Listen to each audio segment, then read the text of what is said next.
In this video, I'm going to be making an AD&D character for the purpose of a solo dungeon crawling using only the AD&D rules raw.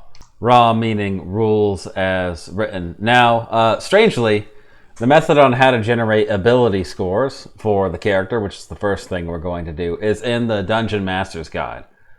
There are a total of 4 possible methods to use for rolling up these ability scores.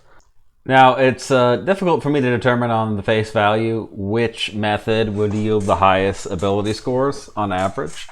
I'm most familiar with this, the 46 and drop the lowest die, so I'm going to be using that one.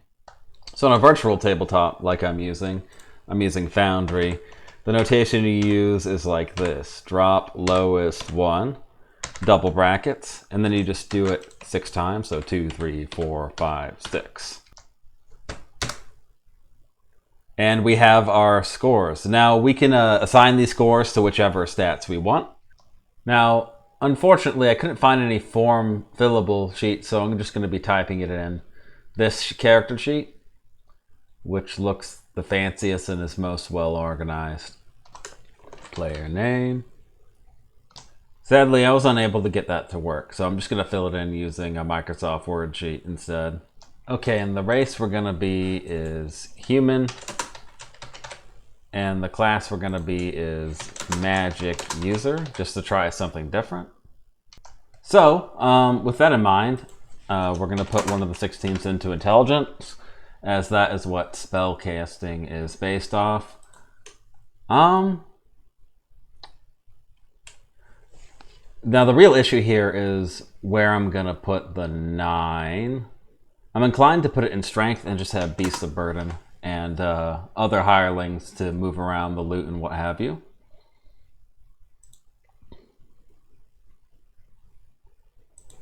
Let's put the other 16 into charisma. Reason being that charisma is what you use to determine how many, not hirelings, the other term, henchmen. That's the word I'm looking for. And I think I'll put wisdom at 13. Dexterity at 14, and Constitution at 14, just so I have a little bit of extra HP as I level. Now that we have stats in order, up next is height, weight, professional skills, which are called secondary skills, and age. So for height, it lists a range of inches, and it says 2 to 20. So that means we're going to be rolling 2d10 for the human male. And as for the weight, it says 10 to 200. So that's going to be 20d10? That's really strange. Regardless, we have a virtual tabletop, which makes this all easy. So first height, so 2d10.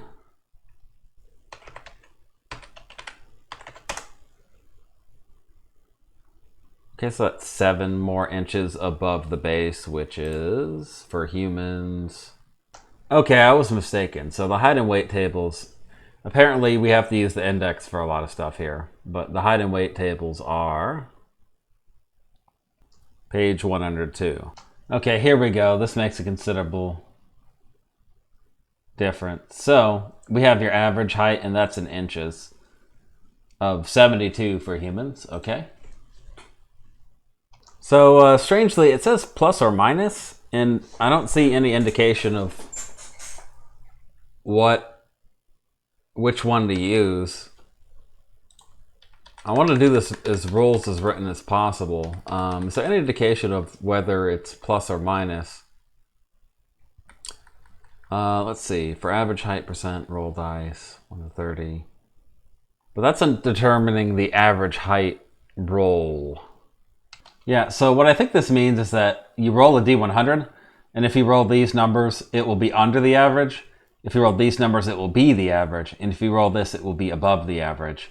And then you can roll plus or minus, assuming you roll into that range of the d100. I don't know why it's listed this way. Listed kind of strangely, but that's what we're going to do.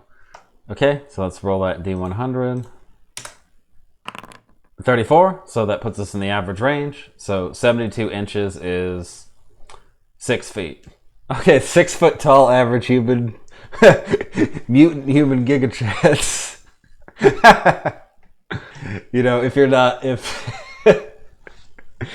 you're under 6 feet, don't talk to me. Logic way back in the day in the 70s. Okay, and it appears to be the same for weight, so roll a d100. Oh, oops. See Daisy. 55. So for the weight average for human, we are in the average range. So the average weight for a human male is 175 pounds at 6 feet. That actually sounds about right. Good job, Gygax. 175 pounds. Okay, what's next? Okay, let's do age next. So the average age for a magic user is 24 plus 2d8. For a human magic user, which we are, so 24 plus 2d8. Okay, I haven't figured out the notation. So 34 years old, okay. That's actually pretty old for a starting age. Since there isn't a campaign background, we're just gonna be rolling on this table. So roll a single d100.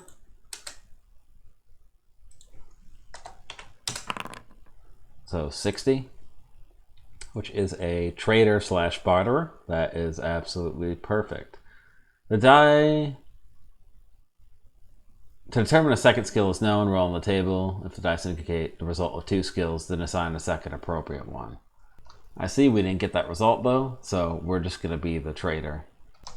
So according to the player's handbook, page 35, the magic user starts between 20 and 80 GP, or 2d4 times 10. So 2d4. Oh, that's very unfortunate.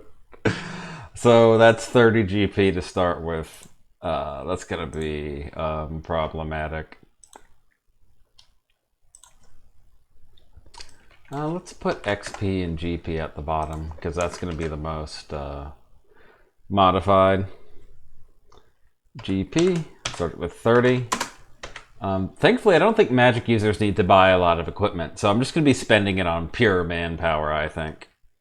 Okay, so before we spend our money, let's go over the magic user. So first of all, your hit die is D4. Now, I don't remember if AD&D has you have a maximum amount of HP at first level. So what I'm going to do instead is I'm just going to roll for it. Okay. 3 HP. Okay, I didn't roll a 1. I was really scared of that. Okay. So HP is going to be 3 plus... Let's see what a constitution of 14 gathers in the DMG? No, so it'll be in here. So, constitution... No, that's dexterity. Where's constitution? Hold on. This is races. Okay, the constitution table's down here. 14 is... I don't know what system shock is. That's a different table. Hold on. I see the hit point adjustment for 14 is 0, and you actually don't get one until 15. So that's interesting. So that means we have a total of 3 HP. And let's take down the system shock numbers while we have the chance. Okay, so we're going to go down the line to write the auxiliary. So with a strength of 9, we have normal hit probability. So everything's normal except our open doors are on a 1 or a 2. And the bend bars and lift gates is a 1%, literally. That's pretty funny. Okay. Open doors 1 to 2. Bend bars, lift gates. I love how very specific these usages of stats are. You don't really see that a lot these days. Everything's kind of generalized. Okay, so up next is intelligence, which we have a 16 in. So a 16 is the minimum intelligence required for 8th level magic spells. So I guess that means over the course of the game, we're going to have to somehow get it to 18, assuming this character survives. I'm just learning AD&D, so the chances of this character surviving to that level is like basically 0.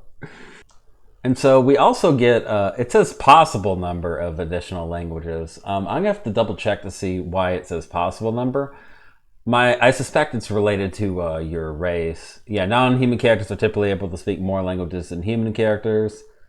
But intelligence likewise affects the upper limit of their abilities as well, and there are racial limitations. Okay, so I understand the logic here. Good. Chance to know each listed spell. This seems incredibly important. And you actually have a max number of spells per level depending on your intelligence. So your raw intelligence score is incredibly important in AD&D. That's really interesting. Okay, so the chance to know to each listed spell at intelligence of 16 is 65%. So the minimum number of spells per level is 7, and maximum is 11. I wonder if that means we actually learn spells as we level up, or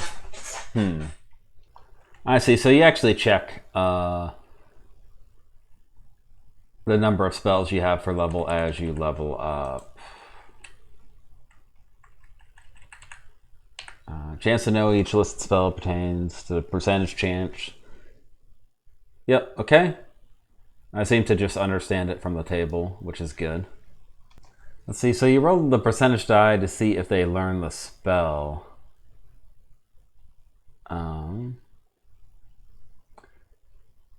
Oh, so it can't be used by the character, period, if you fail.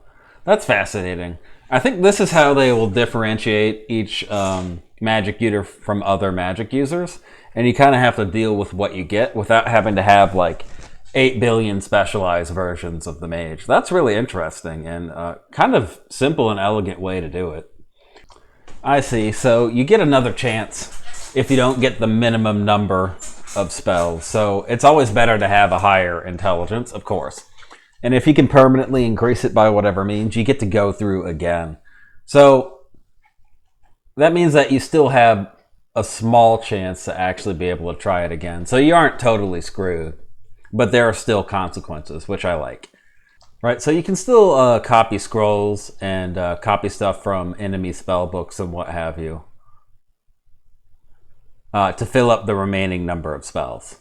Okay, yeah, so this is very well put together. I'm impressed. Oh, and I forgot to note this down, but I also get a plus 10% EXP bonus globally from having intelligence of 16. I guess that's like an incentive to have a high score in whatever your main score is. In this case, it's intelligence for the magic user.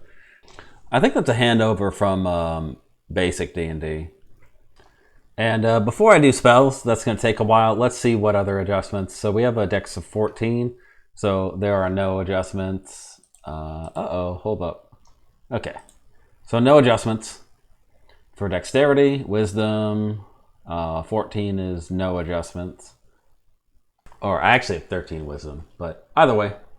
Let's see, what else is there? Wisdom, no adjustments. Dexterity, no adjustments.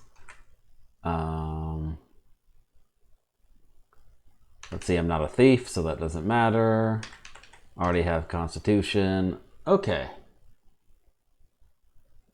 Charisma adjustment. So we have a 16 in Charisma, so that means we have like a maximum of 8 henchmen.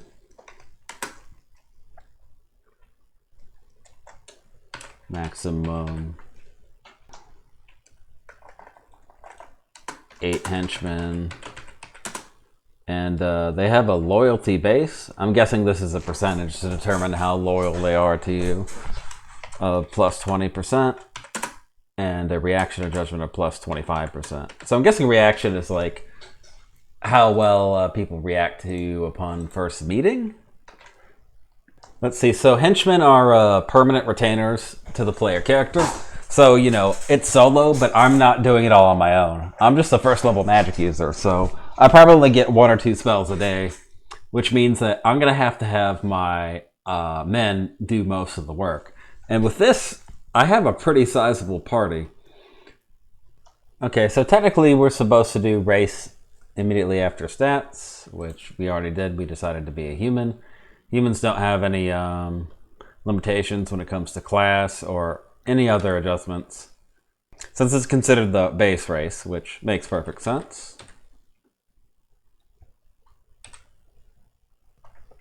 Man, yeah, so it's 1 spell per day at level 1, so how I decide to spend my gold is going to be the most important factor in my success. But first of all, let's determine spells, because that's the fun part, I should say. So there's 30 first level spells. That's actually a lot more than I was expecting. And there's 15, 24 for every other level through 6, and then you have 16 for 7 and 8, and you have only 12 9th level spells. So that's really interesting. And you also have illusionist smells, but we're not going to deal with that since we're not an illusionist. So I played D&D before. I've never played AD&D before, although I made one other fighter character, but this is a lot more involved. So it's actually kind of difficult to determine what my starting spell should be. I suppose what I could do is start with Tensor's Floating Disc and just carry more shit out of the dungeon and just leave my guys to do the fighting. But that seems kind of boring. Sleep is the generally what you want to go with first, because it lets you win 1 encounter, which I think is going to be wise. Another good decision would be Charm Person, which in older D&D lets you charm a person for a lot longer a period of time, which would be insanely useful. Okay, I'm going to briefly look over the spells, but I'll probably go for one of the spells I talked about. I found the saves. They're in the DMG for some reason. I guess the DM keeping them secret is the real jerk move. Okay, let's determine if we get Sleep first, and the second will be Charm Person, and then I'll do the rest after that. So we have a 65% chance at intelligence of 16. So basically, 65 or under, we succeed. Okay, we know Sleep, so we don't need to go any further than that, but I think I'm going to go ahead and just see which spells I can learn for the sake of later. Just going to roll 30 D100 since there's 30 of them, and ignore the result for Sleep. Okay, so after rolling, I determined that there's 11 that I can't learn, and I'm going to go double check to see what those are. Yeah, so one of them actually turned out to be Sleep, so that means there's 10 spells that I can't learn, which is included in this list. There's actually a lot of good ones. Not having Charm Magic, Charms Person, Detect Magic, Featherfall, and Protection from Evil, and Unseen Servant are all going to hurt. Like, a lot of these are really good, so I'm going to have to be careful going forward, I think. Alright, now with that, as far as I know, all that's left is to buy items. So before that, however, I'm going to see how many henchmen I can afford, because I need to get as many as I possibly can, since I'm a dinky little magic user. Remember, we only have 30 gold to spend to do that, so it's going to be a desperate attempt at the dungeon to see if I can even afford them after this. So in terms of hiring henchmen, there's a larger number of variables than I thought. Like, you have to consider, okay, what's the incidence of somebody who's level 1 that's a henchman? And that's at a ratio of 1 to 100 people. So you have to consider the population of the entire city and stuff like that. I think I'm going to let that all build out organically, and going to skip the world building aspect of it for now. Instead, I'm just going to hire the people. It's going to be assumed that we start at the foot of the dungeon. Okay, so the process to actually get a henchman is really, really involved. I'm just going to assume to have gone through the process, and I'll spend the appropriate amount of gold. However, there's an alignment bonus to their base loyalty, so I'm going to be lawful good. Lawful good. Plus 15 base loyalty. So, this is important to read. So, it costs 100 gold pieces per level of the sign-on bonus. So, I can't even afford henchmen. This is a gigantic problem if I want to play it as written. I'm going to have to think about this for a moment. Maybe we need to buy some hobos off the street to do the fighting for us. Okay, so once I can fight our expert hirelings, and honestly, I'll probably rent a bunch of bearers / porters, and honestly, I can't afford a wagon or anything like that probably. So they're just going to have to be the ones who carry the treasure out of the dungeon. I think for the sake of efficiency, I'm going to pay them by the month, just so that I know that I keep them for a month's time. So, while going over this, in the DMG, I noticed something that not only does magic users automatically start with read magic, makes logical sense, but then you're supposed to randomly select one spell each from offensive, defensive, and miscellaneous categories. Why this is in the DMG, I have no idea, considering that this is in regards to character creation. Kind of silly. It says you can optionally start with 5 spells, but I'm going to go with the least charitable interpretation, just for the sake of challenge. Alright, so let's roll 2d10 and see what else we get. Alright, 2d10. So that's an 8 and a 4. Which is Spider Climb and Find Familiar. Nice. And according to this, you only gain 1 new spell every time you level up. So basically spell research and finding scrolls and trading with other magic users is important. So this is really interesting. So you have to rest a full night's rest before you memorize your spells. So that's the same as in every other edition, but look at this. You require 1/4 hour per level of spell must be spent in study in order to memorize the ability to cast each spell. So that means that your total spell level is going to determine how long it takes you to prepare all your spells. I actually really like this because, you know, obviously as magic users get more powerful, higher level spells do ridiculous things. And this is a way to kind of, not balance, well, I guess it's a way to balance them. So, back to hirelings. So they're in no way limited by your charisma score. So that means that I could probably buy a good amount of man-at-arms, which is what I'm going to do. So it says I still have to furnish them with weapons, which really stinks. So I might only be able to afford a few of these. So, bad news. A heavy footman is 2 GP. And it's 6 GP for a spear and leather armor. So that's 8 GP. And that's a... Yeah, so 6 GP per month to keep them, assuming they survive. And that's 24 GP up front because of the weapons. And the Link Boy is basically the torchbearer, which is going to be required since in dungeons they're always dark. So that means that's all I can contend with for the time being. Yeah, so leather armor is 5 and spear is 1 GP. I wonder if it's assumed your character has clothing or not. I'm just gonna be like a broke-ass magic user to start with, just to make things easier. At the very least, I'm gonna need to buy several bags to carry treasure. So let's do that. And here's the stuff for draft horses and stuff. That's gonna be useful if I survive the first dungeon run. Oof, a bullseye lantern is 12 GP. So I guess we're going to have to go with torches. Oh, they're only a copper piece, so I can buy a truckload if I want. Although I'm going to assume I don't have a permanent place of residence. So I'll give the torchbearers... I think torches last for 10 minutes, so 6 each. So 10 copper pieces equals a silver piece, therefore... Let's buy 10 large sacks for gold. 5, because 5 people. Alright, so this is what I buy with my remaining gold. Alright, can just barely afford that, but we're starting broke.